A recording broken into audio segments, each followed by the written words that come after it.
I'm going to call the November 21st, 2019 meeting of the Farragut Municipal Planning Commission to order, please. Going to start out with citizens forum.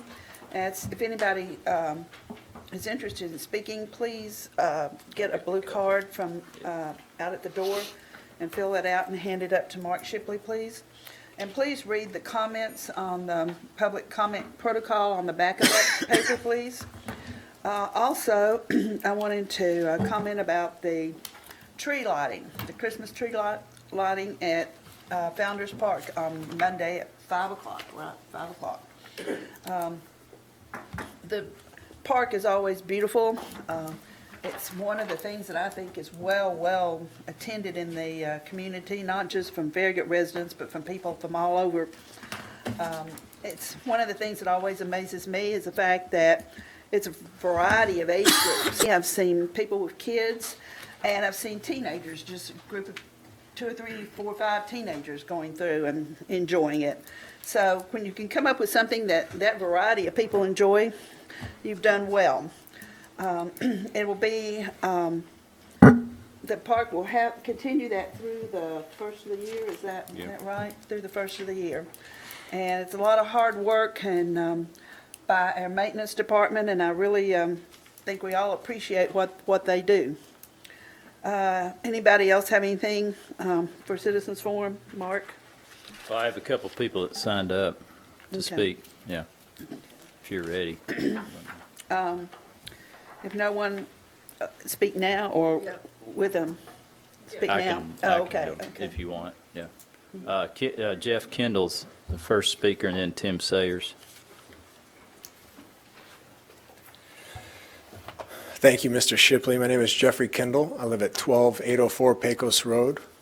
Madam Chair, I appreciate the opportunity to speak at Citizens Forum. You all have been hearing from different combinations of citizens from the Saddle Ridge community as it relates to the Pecos Road prospective Pecos Road connection to the Ivy Farms development. You all should have received a letter sort of memorializing a formal position by the Saddle Ridge Homeowners Association that Mr. Sayers and I were part of and presenting to that board, and solicited a lot of input from the community. We were pleased to see that go out.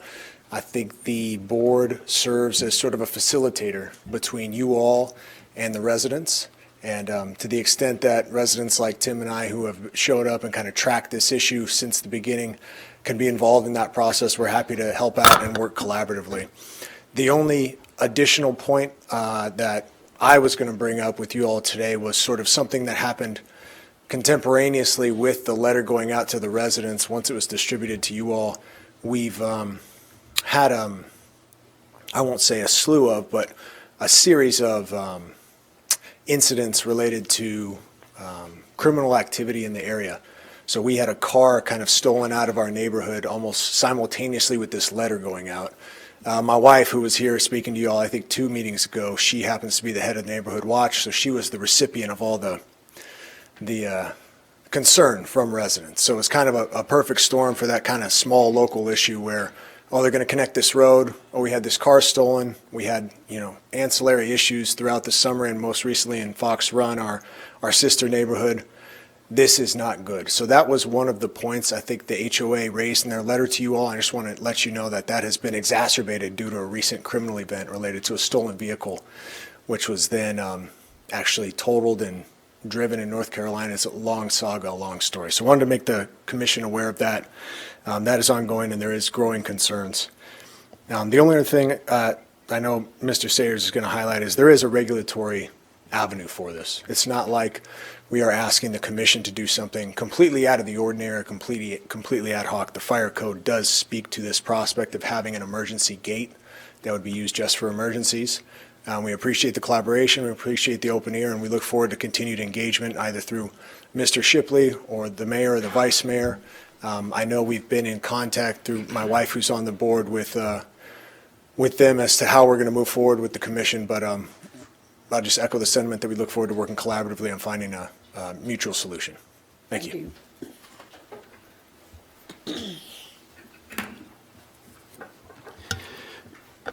Good evening. I'm Tim Sayers. I live at 12812 Pecos Road in the Saddle Ridge subdivision. I agree with everything that Mr. Kendall said. Some of those were talking points I had, and I will not go over those again. I did want to cover a couple other points. One is that there's, and I've mentioned this before, but really with the Pecos Road connection, there's two parties that have a real interest in this. It's not as if it's a road that's going to go through and connect to multiple other subdivisions. It's potentially going to connect Saddle Ridge subdivision and the new Ivy Farm development. So what the rest of the town has to do, or it has no effect on it. It's two interested parties, and both of those parties would prefer not to have. Understand there's a need for the fire code, second access for Ivy Farms. It would give some limited second access to Saddle Ridge. So I think for emergency vehicle access, I don't think that there's opposition against that. It's just the regular vehicular traffic that we don't see the need for. Particularly now with the Union Road project going on, there's going to be a multi-purpose path, a wider road. So if people want to move about the town and or neighborhoods, they certainly can do that on the new and improved Union Road. The other thing I wanted to mention is, and Mr. Kendall referred to this, the fire code. So in the 2012 fire code, Appendix D, there is a section in there, D103, that talks about what you can have and what's allowable for emergency vehicle access, and very clearly says that you can have a locked gate on the road, and we're talking about a gate that would only be opened in very rare instances. We're talking about situations where the main road into Saddle Ridge might be damaged. There was an incident in Sedgwick, the water main, I think, broke, or a drain culvert broke, and a road closed. So we're not talking about this road needing to be open on a regular basis. We're talking of once every 15 or 20 years that you need to have it open. And a gate there would be, a very sufficient method for that. So we're not asking for anything that's not in the fire code. We're not asking for anything that has not been done in other parts of the country. We're just asking for a solution that would solve the fire code issue, make the residents of Saddle Ridge happy, and we believe the future residents of Ivy Farm happy with it. So there's still time for the town to take a step back, engage with the residents, and do something that would make all parties happy, and come to a good solution on it. So I appreciate you letting me talk, and we look forward to having further discussion on it. Thank you. Thank you. Anybody else have anything for citizens forum that does not relate to one of the items on the agenda tonight? In that case, we'll move along to approval of the agenda. Mark, you have a couple of things. Two items that have been withdrawn from the agenda items number 7 and 10. Move for approval of the agenda with the deletion of items 7 and 10. In that case, we'll move along to the approval of the minutes from the October 17th, 2019. Second. All those in favor? Aye. Public hearing, Lisa and Robert Gibson, applicants. Actually off of Boyd Station Road. The applicant owns two parcels down at the southeast or northeast corner. Their existing access at 1024, a second access that would be off Boyd Station Road, approximately 250 feet from the intersection of Boyd Station. Boyd Station is a major collector street. It has to come before you all for a recommendation to the Board of Mayor and Alderman. This has been reviewed by the engineering staff, and it does have it meets the minimum distance from the intersection. What is the minimum distance? 200 feet, because Boyd Station is just a collector. So the staff would recommend approval of this residential driveway request, but it does need to go from this point to the Board of Mayor and Alderman, and then after that, they still need to obtain a right-of-way to make sure that the storm sewer and the right-of-way portion is paved, and then we get the right storm.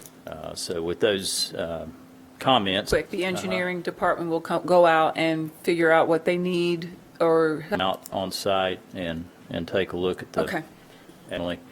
Approved, either paved or concrete. What, we ditch row on that side, or what are we? I'm sorry. Are we a ditch row on that as far as drainage? I think it is. I think it's a bar ditch. It's a Bar ditch, ditch. okay. Yeah. Just be a. And so the applicant knows that that's a requirement of theirs, that they're going to have to do all that. Yeah, I've sent the comments to the applicant. Okay. She's here if you have any question. Who's the applicant? You're okay with everything? You understand what needs to happen? Yes, I'm sure we'll have another discussion on all of the. What, can we get you please to come up to the Sorry. microphone? I'm sorry. Louise's fault. Hard. I just want to make sure that you're aware so that when you leave here, That's okay. Your name and your address. Thank you. My name is, just so that you know, because I don't want you to leave and think, okay, I didn't understand what happened there, that you'll meet with Scott Brewer, come out and tell you all the specifics of what you guys need to do to make sure yes, that. yes, I had Mark come out and look at it, and we discussed it, and some of these things that'll have to be addressed, and we'll just address them one at a time and deal with it appropriately. Anybody else have any questions or comments? I'm going to move to approve. I'll second. All those in favor, coming up there. Thank you so much. Discussion and public hearing on a final plat for the Mary E. Smith property, parcel 79, tax map 142, 17.82 acres, 2 lots, zone R-2. We're on number 5, sorry. I'm trying to get through. That'll make it faster. That's a noble objective. Maybe they won't notice. Discussion and public hearing on a request for the residential dwelling unit at 750 Everett Road. Jill Baga, applicant. Yeah, this is another residential driveway onto Collector Street. Everett Road's a major collector street. This too would have to go through the Board of Mayor and Aldermen. The engineering staff has looked at this one as well, and didn't see any issues. It's more than 200 feet from any other existing driveways out there, so it wouldn't need a variance from our driveways and other access ways ordinance. And the staff would recommend approval of this request with the same conditions that would apply to the previous item. They need to, obviously obtain the board's approval, then right-of-way permit and coordinate the drainage pipe if needed, and then paving at least the right-of-way portion of the driveway as part of that permit. Is the applicant here? Could you please come up there? And you said we do need a variance, or? We do not need We a do not, variance, no. okay. It's more than 200 feet from any other driveway What out about there. sidewalk? Is there a sidewalk there?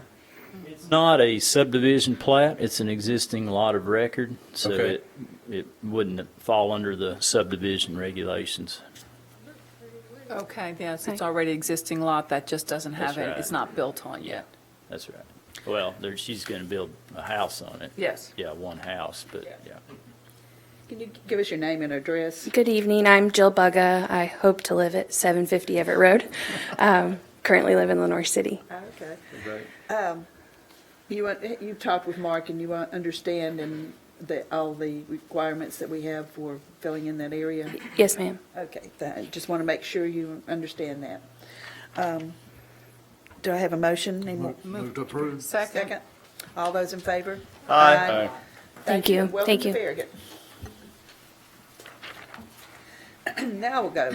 Number 6, discussion and public hearing on a final plat for the Mary E. Smith property, parcel 79, tax map 142, 17.82 acres, 2 lots, zone R-2, LeMay and Associates applicant.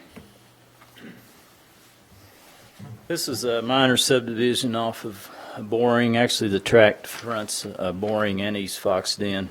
It's a little over almost 18 acres, and basically they're dividing this 18-acre tract into 2 lots, about a 3-acre lot in the east portion of the property. I can point that out here real quick. But that's the lot that's being cut out from the parent tract.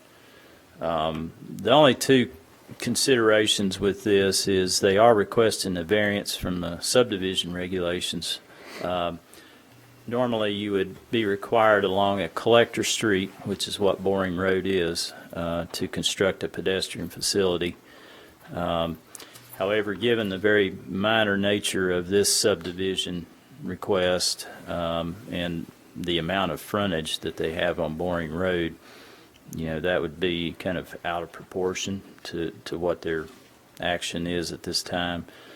So they're requesting a variance to not construct pedestrian facilities at this time along Boring Road. Of course, if Lot 1 is developed into a subdivision, then that would obviously apply at that point. But Can we tie that to this subdivision? well, I think we plat? would review that if it comes back divided.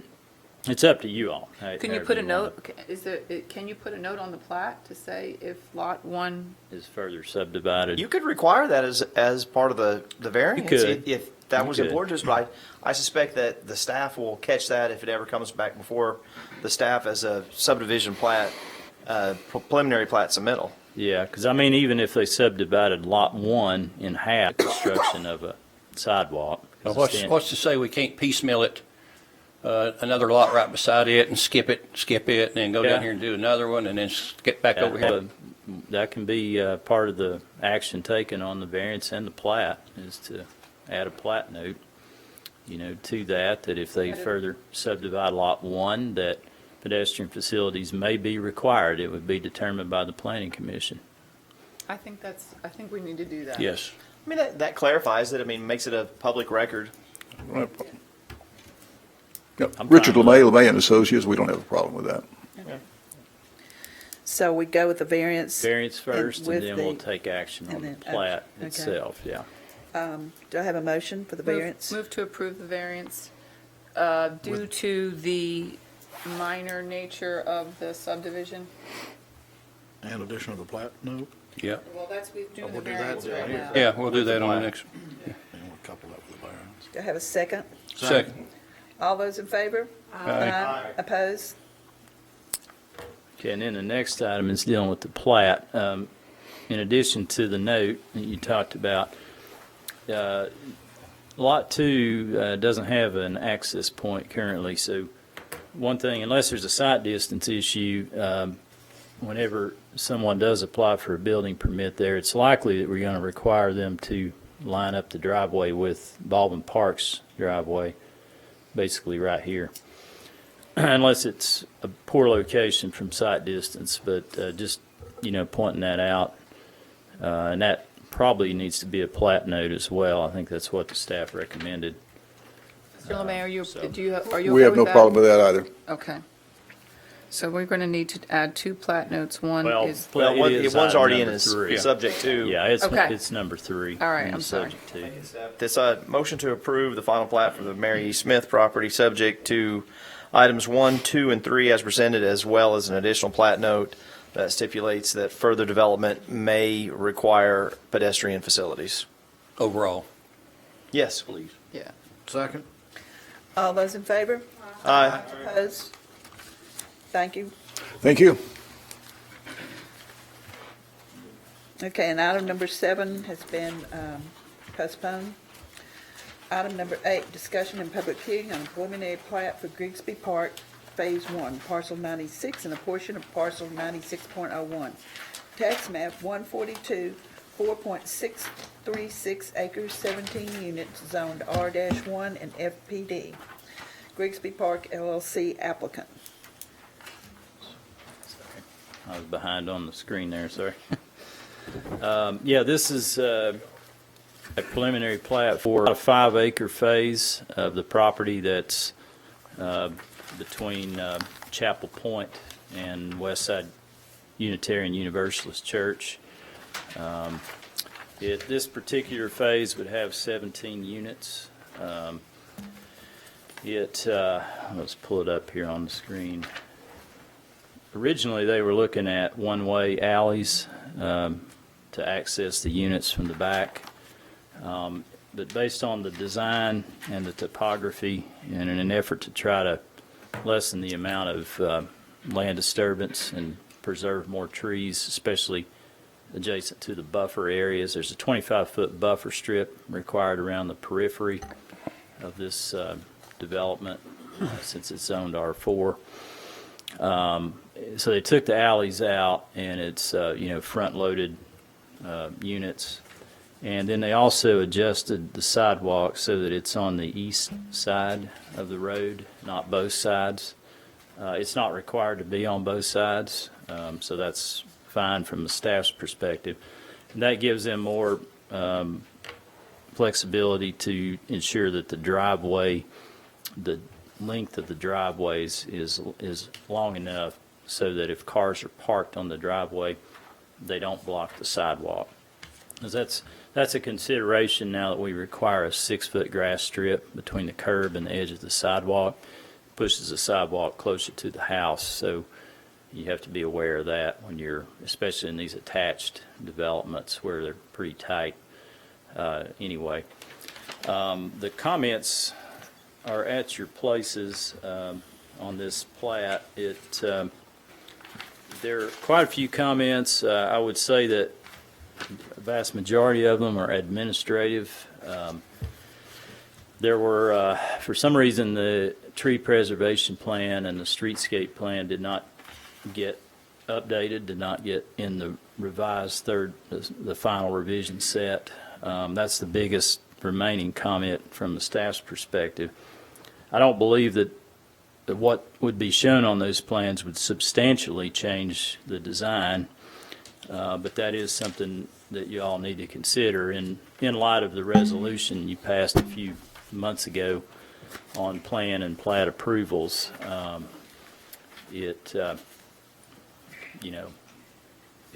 we've seen the tree preservation in an earlier version of it. They've omitted plan sheets that we've never seen before, so that would be a major problem. We have seen those. We had some comments on them. We talked about them at the staff developer meeting, and there were some comments that were provided by the neighbors in that area as well, and those have not been taken care of because the plans haven't been updated. So I do have a couple of people that have signed up to speak, but I would note that, as part of these conditions. Again, most of them are paperwork related, administrative, but it's really up to you all whether you're comfortable with that or not. This is the preliminary plat, all right? A lot of the tree-related items will be taken care of as part of the landscape plan. They are going to have to come, before they get a final plat and start getting building permits, they'll have to have a landscape plan prepared and approved. And it's going to address any supplemental buffer material, replacement trees, detention basin landscaping, streetscaping, the actual planning of streetscaping. So, that should take care of a lot of the tree-related issues. There was one large tree that's still shown to be removed because they have, and it may not be because, again, the plans weren't updated, but let me pull up that page. It's got to clear the VRRB first, though. The landscape plan, yes, sir. There's a 60-inch oak tree approximately in this location here. So one of the staff's comments that's noted here was to, engage with an arborist on not just that tree, but other trees that are kind of borderline, so they can come out and take a look at them, look at their condition. Are they savable? If so, what measures can be taken to try to save those trees? There's also a hickory tree that's real close to a proposed retaining wall, and that's very questionable as to whether it can be saved. That's up here. So items like that, tree, Paulownia tree, Empress tree, to be saved, and that we actually want those to be taken out. So, and those were comments in the previous submittal. So it's just things like that need to be cleaned up and updated with the revised tree protection plan. Is this something staff would be comfortable with reviewing yourself, or does it need to come back before us? Yeah, I mean, I probably would be comfortable with that. It's definitely need to get an arborist involved to look at some of the trees and to look at the grading to see if there's some modifications. For example, if you're not going to save the Paulownia tree kind of in this location, then that may free up some grade a little further in the southeast direction to try to save that large oak tree if it's worthy of saving. Things like that could be adjusted. Does the arborist come out and give you, write up a formal report of the state Yeah. of the trees? Yeah, sometimes I meet with them. It depends on my availability, but Okay. we'll go out there and meet with them and On site. an owner or On site. a representative of the owner, yeah. And And we'll take, trees are more vulnerable that's right. to the root compaction than others. Yeah. Some species of oak, for example, are very susceptible to construction activities. I mean, They're vulnerable. yeah, that's true. So that's what we want to look at. First of all, are these trees savable? And if so, what measures can be employed to try to give them the best chance to make it? That tree that's up there by the wall Yeah. Yes. near the west side Unitarian, Yes. which side of the wall is that on? Is that on the It's on the west side of the wall. outside? There is the buffer strip is actually the property line. It's a little bit deceiving here, but the property line is actually that's Okay. where the 25-foot buffer is. So the retaining wall that is there to try to abbreviate the grading so that it doesn't encroach further toward the buffer strip. So that's what they're trying to do there. I didn't get out and walk up there and look at it, but will the wall be getting into the root system on that particular Well, tree? based on that, yes, very substantially. Now, whether or not that's that super a hickory? accurate, Oh, you is know, that a hickory? sometimes you get out there and maybe there's some adjustments you can make in the field to get it. It's not really as close as it appeared on the drawing. But yeah, based on what I see right there, it would not be savable because it's just too close to the wall. Is that a hickory tree? Is that what it is? That's what they're showing it as a hickory tree. And that's another thing. Sometimes I go out and look at the trees and they're not exactly what they identified them as, but that's okay. But that one might be easy to adjust the retaining wall. I mean, they've got It plenty of might room be. there with that Yes. slope. Yeah. And, they can look at that And see if sometimes that's- if you only disturb one side of the tree strip line, depending on, again, the tree and the species, the size of it and the species and all that, then it can be saved. There's a large oak tree on Mcphee Road that when the state improved Mcphee Road right there in front of Bridgemore, everybody thought that was going to die. But, I mean, they didn't disturb most of the drip line, but they heavily disturbed the Mcphee Road portion of it, and it's still alive. It's a large, I think it's a white oak, right across from the McPhee's old home place. Yeah. Yeah. So it's possible that it could be saved. Then there's a completion letter of credit that's referenced in the staff comments. During the land disturbance permit process, the contractor, for some reason, they accessed the rear portion of the property instead of coming in from Grigsby Chapel Road, and it created some damage to the town's, a small section of the town's walking trail and the West Side Unitarian Church property because they crossed it as well. And then they took out some trees that were greater in size than what was permitted under the land disturbance permit. So all those things, will need to be covered under a letter of credit so that we can ensure that, that's addressed. Is there anyone with the applicant here?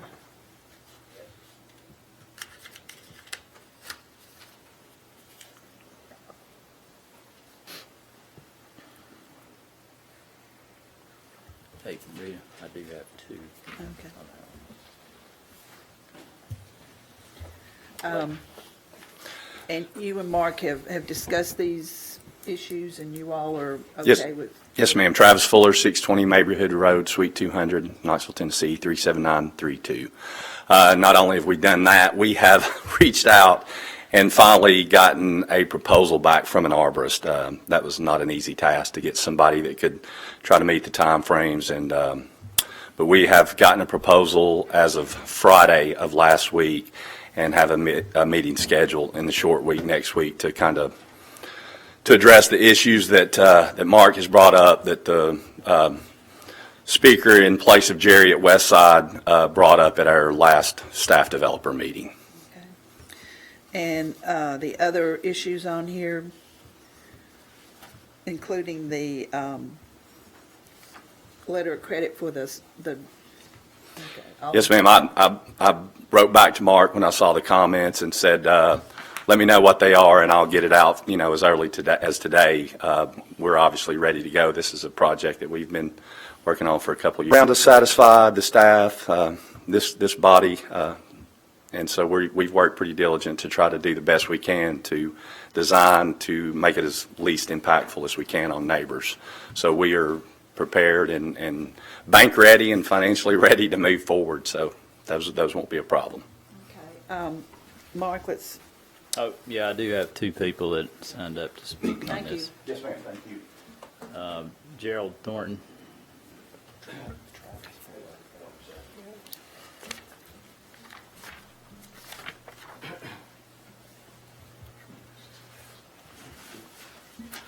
.413 Sugarwood Drive, it's just mentioned me.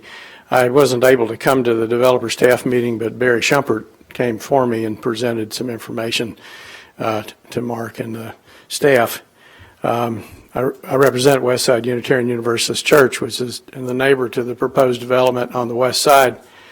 And we're very concerned about the visual impact and noise impact from the development because directly west of that retaining wall that's proposed there is our memorial garden, which is, kind of a sacred space. We have a playground, streetscape, landscaping plan, focus on providing a lot of visual protection from the perspective of our property. And some of my questions have already been answered by the discussion by Mark and Mr. Fuller. I did not understand that they have to get a separate streetscaping plan approved by the Visual Resources Review Board, and I'm glad to know that because I was looking at the rules for the first time today on that, and I see it looks like they're going to have to specify precisely by species what tree has to go where in their replanting plan. And we'd like to have a lot of input on that because we think that on that western side that there need to be more evergreens. Their preliminary plan shows a lot of deciduous canopy trees, and we want to suggest some evergreen trees there, whether they be appropriate species. And I'm glad to hear that Mr. Fuller has retained an arborist because that arborist might be able to make some very good comments on exactly what kinds of trees would work best on that slope, particularly above and adjacent to that retaining wall, because it is going to have a restricted root zone for big trees close to that wall. Regarding the big oak, we like to see that big oak. It's a white oak, preserved, but if the arborist says it's too far gone, it certainly should be replaced with a good number of at least 2-inch caliper white oak trees to replace it. It was one of the points that I'd like to make is that we at Westside Church have been trying to develop a riparian wildlife corridor along the creek, and the 25-foot buffer zone offers that opportunity to be expanded or continued, and I noticed that that's consistent with one of the stated purposes of the Town of Farragut's tree ordinance in section 113-3. So it's very important to us that the buffer zone and the landscaped areas particularly on the west side of this property have native trees that are good wildlife habitat that are consistent with the trees that are in the buffer zone. Now I know that buffer zone is also full of exotics like privet and stuff, and I would hope that in the future that we'd be able to work with the future, what do you call it, the HOA? HOA, there we go, thank you, to maybe cooperatively remove some of the exotics that are in that buffer zone area so that we have a good native corridor there. So I would, perhaps Mr. Fuller would let me talk to the arborist along with him and have some discussions about that. That would be very nice. So I think that, is the gist of what we want. And I don't know if it's appropriate for you to approve the plat now, subject to this other, the approval of the Visual Resources Review Board and their landscaping plan, or whether you need to postpone it. Either way is fine with me.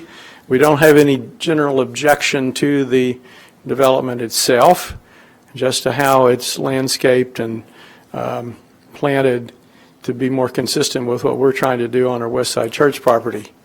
I do have one other question, though.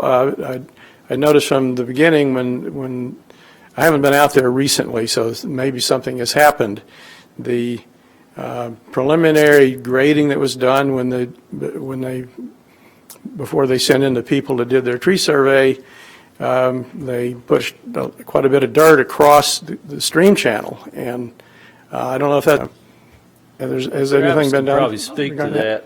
I know he's had some people out to evaluate that as to whether it's a stream. Okay. Sure. I yield my time. To address that, and she referred me to TDEC. Valerie Mcphee who is in charge of this site, suggested that we do an HD, which is a hydrology determination, which I immediately hired a company to do that. They have done that HD, and as of today, they were all in a conference together, and submit that tomorrow to Lori and to Valerie as well. After the pictures and even early conversations, looks like that is going to be a wet weather conveyance. And as of tomorrow, their directive to me is to, and I have been waiting at the direction of Lori and of TDEC, as of tomorrow, to put silt fence on both ends of the property where the wet weather conveyance / blue line, whatever it is on the quad map, was disturbed, and then cover it with straw. And so depending upon when the rain starts, or even if it's out there, I already have a truckload of straw and a blower and silt fence to install tomorrow before this rain event occurs. So there you go. Restore the stream channel? They're going to tell me what to do with that, but I don't know. Okay. All right. Thank you. Then Ron Smith.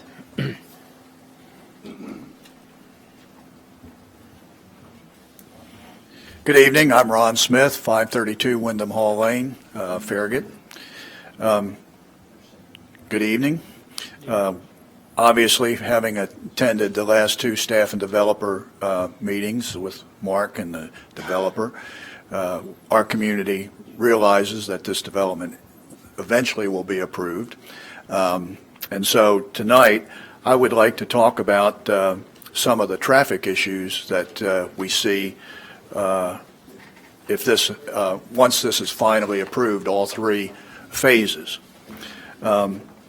Approval obviously is going to increase the traffic on Grigsby Chapel Road. This morning, an ambulance with its emergency equipment was activated, was significantly delayed reaching the interstate due to the backup of traffic in the calming island near Campbell Station Road. There was no way for vehicles to get out of the way of this ambulance. It's already hard for the residents of Wyndham Hall and Chapel Point to make left turns out of our developments. This is only going to, the approval of this plot, this new subdivision, is going to make it that much harder. Traffic increases will also impact residents of Farragut Commons, Chapel Grove, and actually all the residents along Grigsby Chapel Road. There are approximately 19 private driveways, 17 subdivision entrances and exits, 5 of which are directly across from each other, and 3 commercial entrances and exits along Grigsby Chapel Road. So any traffic increases on Grigsby Chapel Road will impact a large number of Farragut residents, not just those of our community. There is already a speeding problem on Grigsby Chapel Road, which has little or no traffic enforcement, and I think we all know that. Within the last 2 weeks, there was a report on the Nextdoor website of a pedestrian nearly being hit by what the victim wrote as an idiotic speeding driver. Additionally, few drivers actually stop for the pedestrians at the existing crosswalk. And as I'm sure most of you recall, at the meeting 2 months ago, I requested that the Planning Commission initiate a comprehensive road improvement study starting with Grigsby Chapel Road, a study that would develop short-term, middle, and long-range solutions.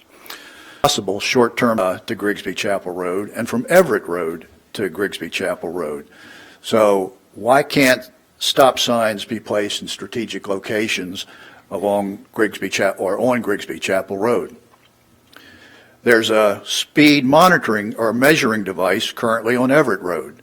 The same issue. Why can't at least one such device be placed on the eastbound lane of Grigsby Chapel Road just past the Fritz Road curve, or near the eastbound lane just prior to Fritz Road, place a flashing yellow light with a sign that states, "Caution, traffic entering road"? Can there be restrictions proposed for trucks using Grigsby Chapel Road? How about reviewing the placement and length of some of the calming islands? As I mentioned earlier, Calming Island had a major impact on delaying emergency response this morning. How about requesting, and I know, Mr. Mayor, we talked about this before, but how about requesting that a police officer control the intersection of Grigsby Chapel Road, Campbell Station Road, and Parkside Drive during the morning rush hour? You had mentioned previously that this town was going to get some cameras or some stoplights with cameras on them. Well, that won't resolve the issue of vehicles that are in the right-hand lane to make the right-hand turn. It won't stop the issue of vehicles being in the second lane, the straight-through lane going across the intersection, from making a right-hand turn. And that happens frequently. Who are taking their children to school because of the backup and the constriction caused by the calming island will get into, when they can get up into the second lane, will go up to the second lane and make a right-hand turn when that lane is designated for straight only, and it has a potential of causing accidents. So something needs to be done, again, about the traffic on Grigsby Chapel Road. So in closing, there are many HOAs whose residents are impacted by the heavy traffic on Grigsby Chapel Road that support the need for some sort of comprehensive road improvement study for Grigsby Chapel Road. So, Madam Chair, may I ask your thoughts or comments from the committee, from the commissioners? Yes, does anybody have any questions or comments? I can add a few things to the points you've made. That one, because I've addressed this several times with several other concerned citizens for some time, that last island between that, you said that not necessarily Calming Island, it is a mid-block pedestrian crossing protection island. To take that out is to basically surrender pedestrians to a vulnerability that we can't really do to them at that place. That's where they situated so that people that are trying to get into Chapel Grove, is that the first one on, when you're coming right down, it's on the left-hand side. Is that Chapel Grove? Yep. It's situated so that people can get in to their, without someone using that as a passing lane, because that's not what it is. It's not a passing lane. No, you're absolutely correct, nor is it a merging lane. And that's what people would be using it for. If we take that island out, it becomes a travel lane. That's and that's correct. not what it's intended for. So what we're dealing with in the morning is a stacking problem at the elementary school. And we all continue to struggle with how do you fix a stacking problem when parents won't put their kids on the bus, school bus, when the location of that school is terrible and they keep on overcrowding it. It's going to be an ongoing struggle that we just deal with and figure out different ways. I know that Mayor Williams is trying to have conversations with the property owner next door. He's looking to add on or build another building on that property if there's an opportunity in there to handle some of the morning ways to deal with that. We are working on getting a pedestrian-activated crosswalk light at that pedestrian cross section so that people are forewarned, because it's not usually the person that stops, it's the person afterwards that doesn't know why the person is stopping to let a pedestrian go. Can't solve the problem of what I do is I drive 40, and I don't care if 10 cars or 20 cars pile up behind me. They're all going to go the speed limit while I'm on the road. So I think if more of us are so annoyed by that, that we just put that Everett Road light out, because Everett Road, as bad as Grigsby Chapel is, Everett Road is worse. I mean, I think their 85th percentile was like 63 miles per hour. It was outrageous. But I think that's a good solution there. I think what we're trying to do is they've put that out, and then they're going to put tubes out to see if it's been effective in slowing people down. So we're trying to experiment with that throughout the community. I think the biggest thing we need to try to explore is how do we take traffic off Grigsby Chapel, because that's really the solution here, is to lighten the load on Grigsby Chapel, not to increase its capacity, but to try to find different ways for cars to go. And I know in long-term, Hardin Valley Mobility Study has been conducted, and they're looking at some connecting Hatmaker to Everett Road, and also possibly expanding Watt Roads, the ability of Watt Road to handle more traffic capacity. So those are opportunities for people out west to access the highway without going Grigsby Chapel, because I won't go Grigsby Chapel in the morning if it's around school time, because I know it gets backed up. So that I think that's the overall goal, is to try to find different ways to get people around. Yes, ma'am, and that's a great long-term solution. Yes. But we need some short-term solutions.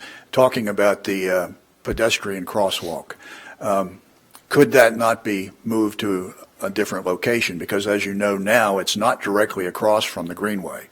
So could it not be maybe moved up right at the intersection of Campbell Station and Grigsby Chapel? The problem there is what I just said. If you take that out, then the person that's trying to get into Chapel Grove can't get into Chapel Grove because people are using it as a travel lane. You take that out and people get into it and will use it as a travel lane.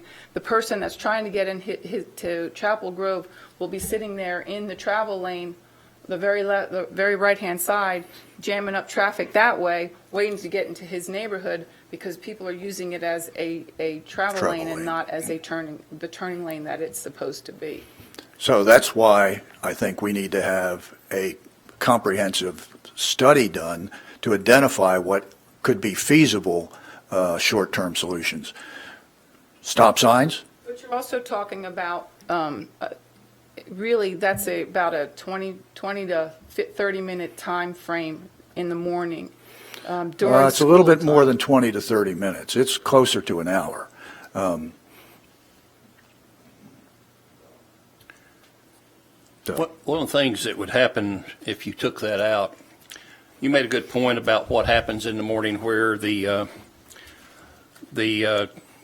folks that are wanting to turn right and go to the school, just as soon as they clear that island, they hit that center. And instead of getting in the left turn lane, they go to the center turn right. If you took that out, what you're going to do is you're going to increase the amount of that would happen. We've sat and watched that here a couple of weeks ago, and I saw what you were talking about. We talked about it before in a staff developer meeting, and that is something that is common. About a month ago, we talked with our sheriff, and he said that the best thing to do is for each citizen, and don't use the same citizen, make sure it's somebody different every time, call and register your complaint. When you do that, then they will follow up on it. And so if it's a continuous different people calling and complaining, then you're going to get a higher police presence out there because they'll have to follow up on the complaint. Well, I don't know how many people did that, but right after you told me that 2 months ago, I made that call the next morning, talked to a very nice, professional person on the phone.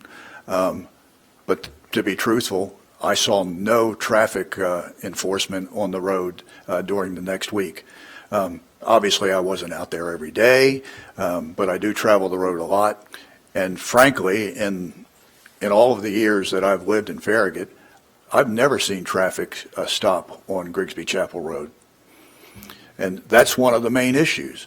We've got to have some speed reduction measures, whether it be police officers, whether it be stop signs, whether it be blinking lights, something to reduce traffic or to slow the traffic down. That's at all. That is a problem that is pervasive throughout our town, and it's a very frustrating problem to solve because we don't have our own police force. We don't have our own speed enforcement to do that, and I'm equally as frustrated as you are. I see that all the time on Everett Road. I see it in my neighborhood. It's a pervasive problem that I don't necessarily know what the solution is.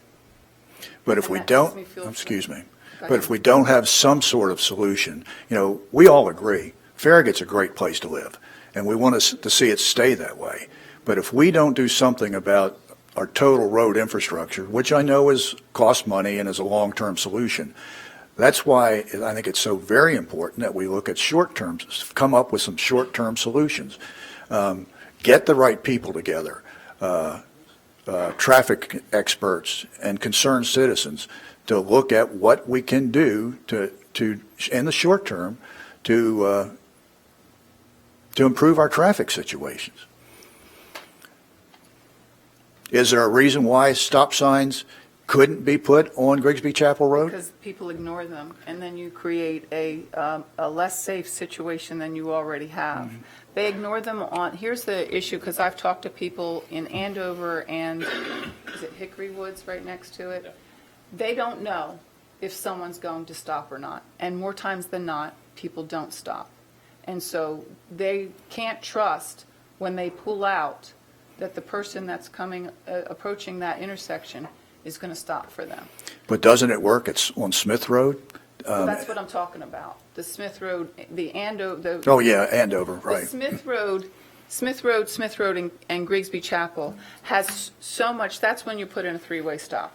You have so much interaction, there's so much traffic that more times than not, when you arrive at that intersection, there are cars there. Mm-hmm. So you do stop.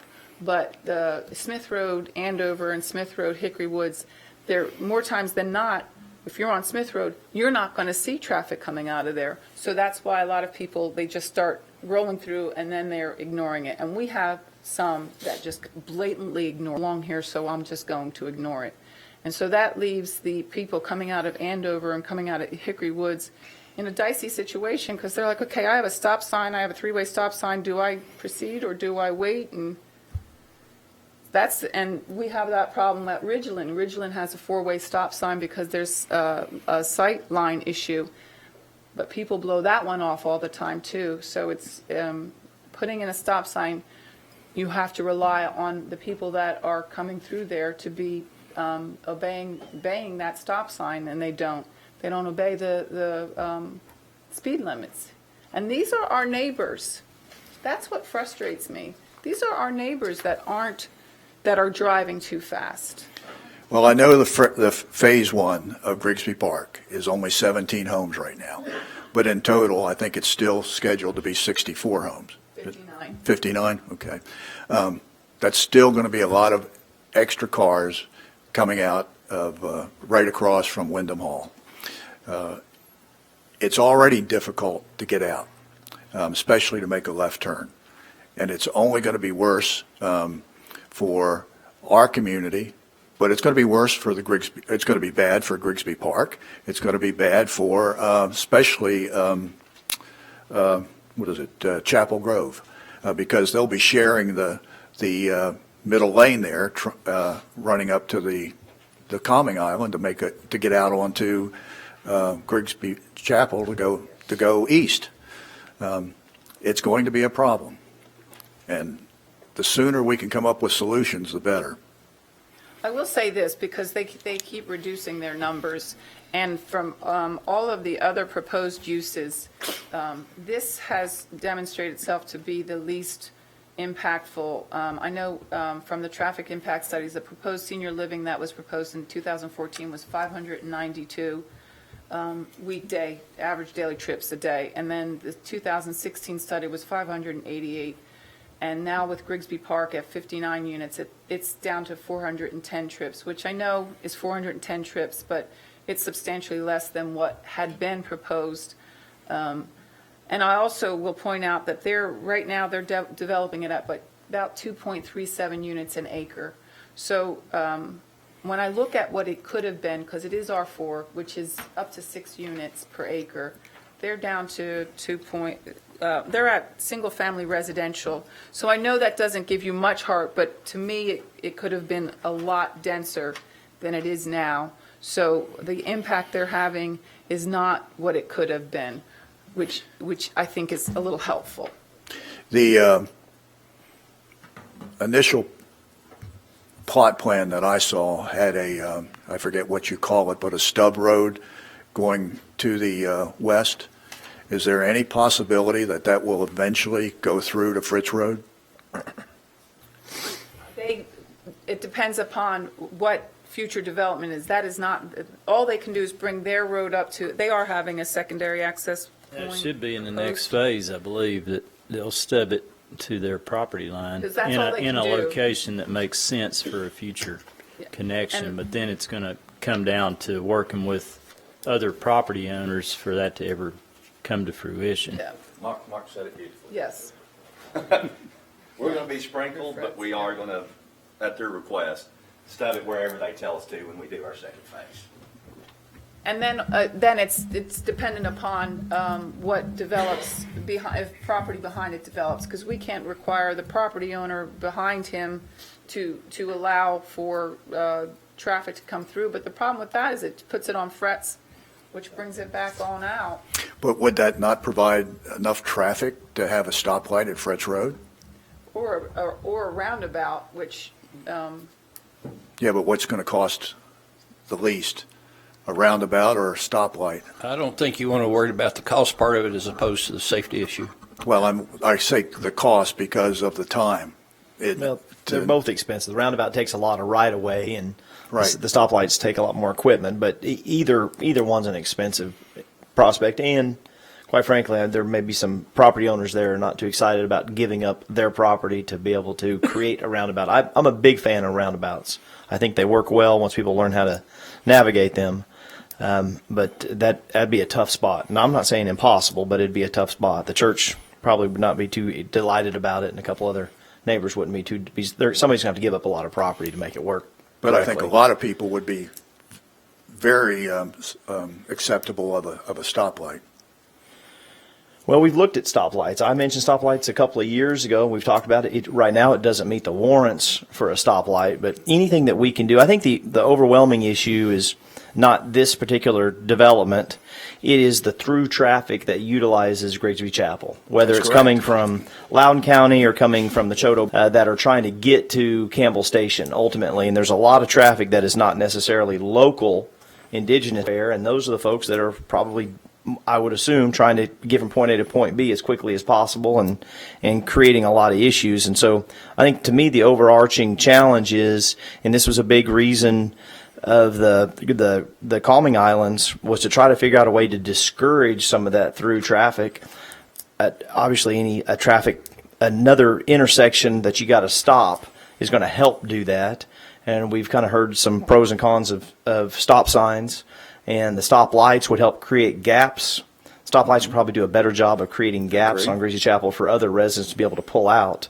But again, there are other issues that either support or don't support the reason for a stoplight, and usually that has to do with the number of cars. So to me, Fretz Road would be the natural location I agree. for some sort of controlled intersection. I just don't. I think the last time that the engineering department looked at it, it wasn't ready yet. Well, as you say, that would be the ideal spot, specifically because as traffic is going east, for some reason, whenever a car goes around that curve there at Fritz Road, they speed up. And as you try to get out of Wyndham Hall, before you know it, the speeding vehicles are on top of you. No, I agree. I mean, like Luis, I avoid it at those peak times. So I remember you telling me that 2 years ago. Yeah, and so or a year but ago. I unfortunately we're still here. The good news is this project has a lot less density than what they otherwise would have been eligible for. And so I don't want to hold up this project. I think this project is a good project, and I do understand that yours are a whole corridor than just one particular project. But I think as long as we keep it top of mind with the town staff and try to think about ways to maybe look at it, like you said, engage some experts that can come up with some solutions that maybe we haven't thought of yet, and maybe now is a good opportunity to look at maybe it might meet warrants now and did meet warrants 2 years ago. But I think there's some things that we could work on, but I don't think we ought to hold up this particular project from getting it approved. Well, we're not against the project. Thank you. But we are against keep adding developments that bring traffic on the Grigsby Chapel Road without looking at how to improve it. Right. I mean, it's gotten to the point where I won't say it's dangerous. Year or two, but Campbell Station, I've been here 25 years. There's some phenomenon that has occurred because of growth, but Campbell Station is absolutely horrendous. Especially in the evenings, Yeah, the if you're afternoons. getting anywhere near I-40 in front of Cracker Barrel, you're going to sit. Well, it's Hardin Valley. That's right. It's the new lights. Right over, it's ridiculous. I mean, I think there's a lot of things that have happened. Maybe it's part of it's Outlet Drive, Hardin Valley, the development in Hardin Valley, development in Farragut. I do think maybe the light at the off ramp causes some of the problems because I'm sitting there red at that light and there's nobody trying to I think the mayor has been trying to work some politics in Nashville, trying to figure out a way to get a major update to that interchange. And that's probably a long 5 or 10 year project before that ever gets funded. No, but quicker than that. But nevertheless, if we just keep our foot on the gas, like you're keeping your foot on the gas with Grigsby Chapel, eventually we're going to try to see some improvements. Unfortunately, Grigsby Chapel, so there's not an easy way to say, well, let's just 4-lane it. If we 4-lane it, we're taking out a lot of subdivisions to 4-lane it, and so Doesn't make it. It makes it worse for them. Well, that's They don't have exactly a right. center lane to Well, yeah, pull you're by. just you're gonna turn it into I don't want to call it Everett Road. I think we all had good intentions with Everett Road, but Everett Road got so big and so wide, it just turned into a racetrack.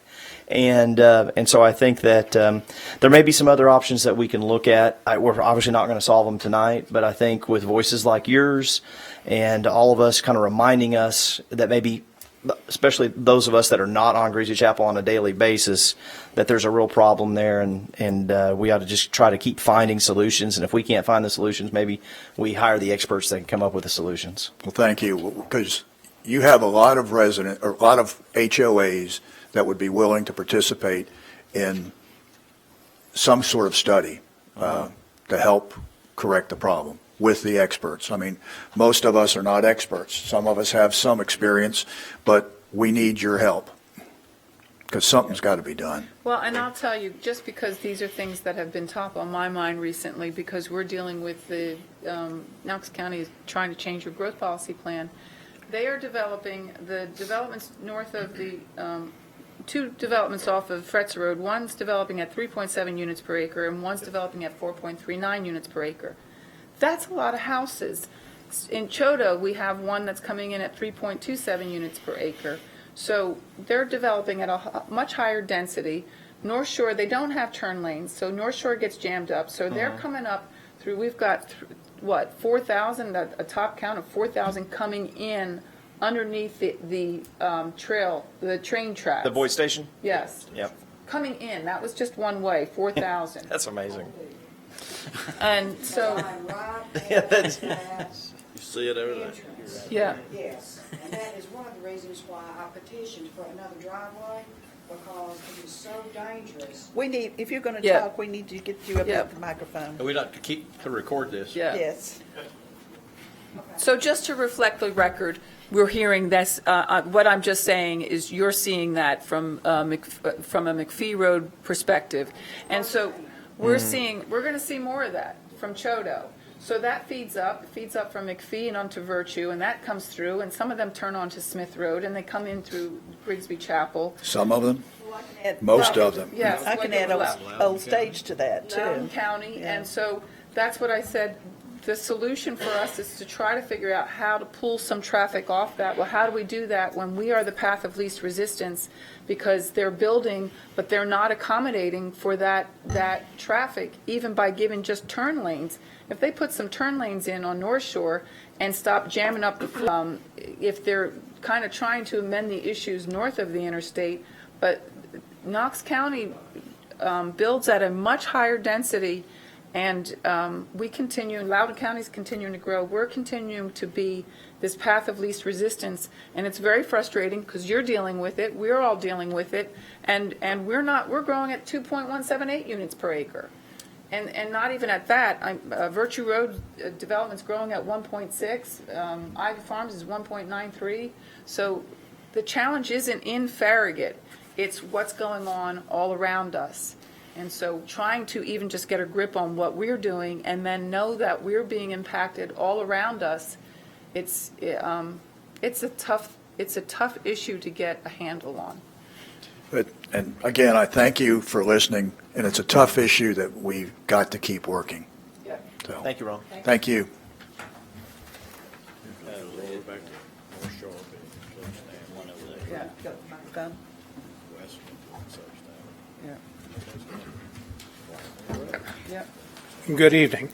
I'm also a resident of Wyndham Hall, and We need my your res- name and address. Your name, please. my name is Hall Lane. What was your last name again? Now, I didn't fill out any forms to speak tonight, didn't necessarily plan to, but listening to your body of activity and all the concerns about trees and large trees of character that help our community look better was really welcome words. The other reason that I raised my hand earlier was that I was previously, maybe 2 or 3 months ago, told that there would be a rear entrance to the subdivision in question that would be put in place so that when adjacent property to the west was developed, it would be required to be an exit driveway for that development, which seems good. I don't know if that's fact or not, but I would like to think that that is fact, and that's what you're requiring, that that entrance be positioned for future use. The other reason that I wave my hand again is that while you're being extremely attentive to trees, talking about safety about trees, we have a current problem getting on and off Grigsby Chapel Road from our subdivision or adjacent subdivisions, whether it be for the hour in the morning, is they're hauling tail. And this kind of a body can make a decision to put a flashing light. We were just up visiting Arlington County, Virginia, outside of D.C., kids and whatever up there, and they have flashing lights that say school. They have lights that are activated by oncoming traffic that flash, say school, safety zone, or something like that. I didn't take pictures of them, probably should have, but I'm hopeful that you can take the same amount of activity and intensity that you showed for the trees, which I appreciate very much for the neighborhood next door, and get a light of some kind. Experiment with a light on the top of that curve at Fred's Road, because there are anywhere from I don't know, 4 to maybe 8 cars that park at the entrance to our subdivision in the mornings because folks are letting their kids out to go to school or picking them up. I'm not sure what the details are. I haven't inspected it further, but they are parked there at our entranceway. And some people, some of our neighbors who are closer there, told me that there's as many as 20 kids getting on and off or whatever. I don't know if a school bus stops there or not. But again, it's right between 2 calming islands in our driveway, and there's a whole bunch of cars there for that period of time in the morning. In the wintertime, when it's foggy, rainy, and whatever else, if people are hauling tail across that ridge at Fress Road, they don't, all you have to do is have one car hit another in the rear and bump it into kids at the intersection. So I think my observation, lots of attention to detail here, but we're remiss if we just talk about lights or talk about this or talk about that. Yep, somebody's going to run a stoplight, but we don't want them to run around a curve and kill a kid before we put some kind of light or deterrent mechanism in place. And that's my point. Do you have anybody else, Mark? I did want to make one comment, even though I'm going back to the trees. I'm reading in one of the streetscape plan that the long-term goal for Grigsby Park will be to create a level 1 arboretum along Grigsby Park Drive and Grigsby Chapel Greenway, and I really appreciate that. I would love for us to be designated a tree city at some point and really pay attention to our canopy and making sure that we're working to bring that beauty into our community. And things like this, there's a nice example of what we need to be working towards. So. Again, I made a joke, Jerry, not at your expense, but that his suggestion from a letter in his absence, I was like, well, can I hire Jerry? And again, as an arborist, because he has done a lot of research on it. So again, I've agreed to let him meet with us and kind of address those issues to make sure that what we do there not only fits them, but fits the plan, fits what Mark wants as well. And on the traffic issues, I empathize with it as well as a resident to have kids that go to this school. And in another development I've done in the past, our hope, and Louise has done it, I think it takes the citizens as a whole, not 1 or 2 people that are immediately impacted in the neighborhood to come up and then get involved. I mean, I think it takes the neighbors, and not only your neighborhood that's being impacted by this development, so everybody puts their antenna up to do something. It takes the calls that the mayor has talked about from more than one person to make an impact, because I'm telling you right now, I drive around Farragut all the time. I never see a police presence, ever, unless something bad happens around here. So, and everybody speeds. I mean, it's a bad deal. But on the Ivy Farms development deal that I have that I'm doing, our point to the people, and the residents of those communities were, get out, go the right way, go Watt Road, and quit coming down Grigsby Chapel Road. And then, of course, it wasn't convenient for them at that time, even though it is a quicker route in the morning or in the evening to go and get on Watt Road and avoid the traffic and not be part of the problem. So I hear all these comments, and I think it takes a community, outside of just a zoning hearing to get together and try to make an impact by calling all those HOAs together to truly bring about some change. Anyway, that's all I have. Madam Chair, I believe the gentleman standing would like to make a comment. Okay.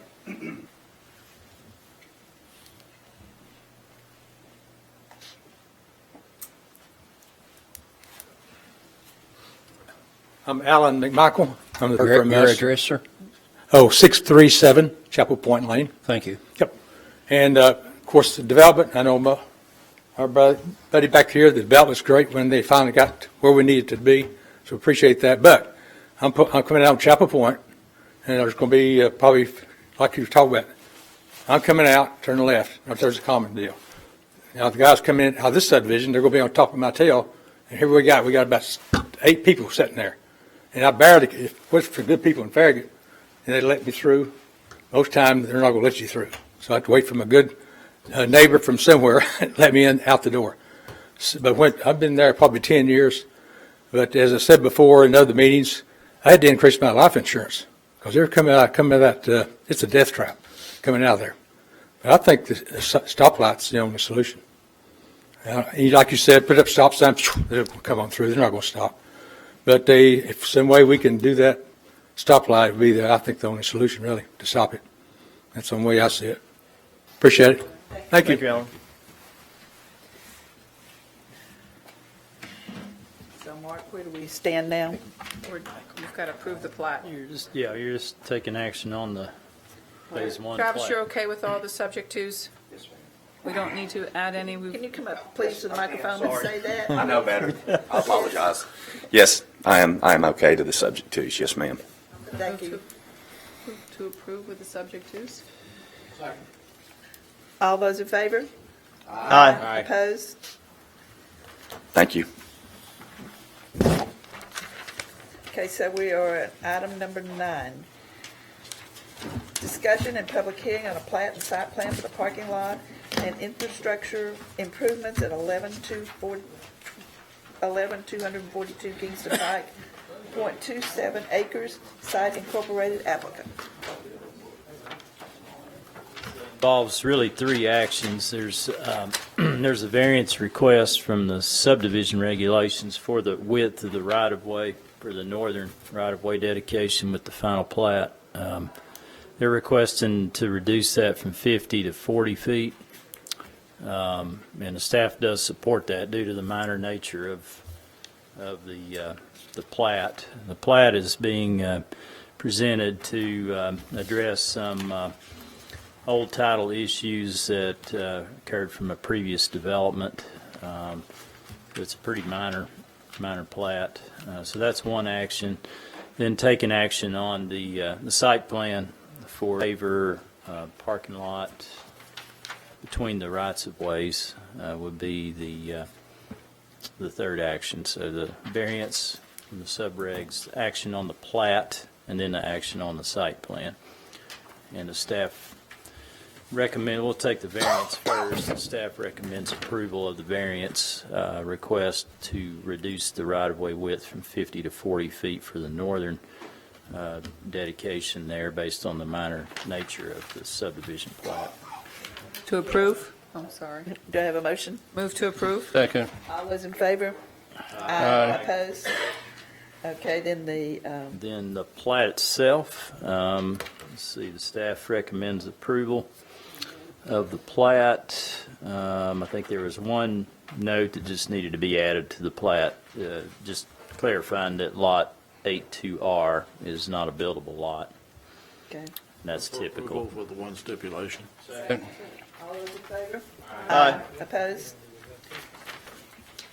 In the site plan, those improvements between the rights of ways, and staff recommends approval. Approve? Second. All those in favor? Aye. Opposed? Let's see, item number 10 was Postpone? postponed Withdrawn.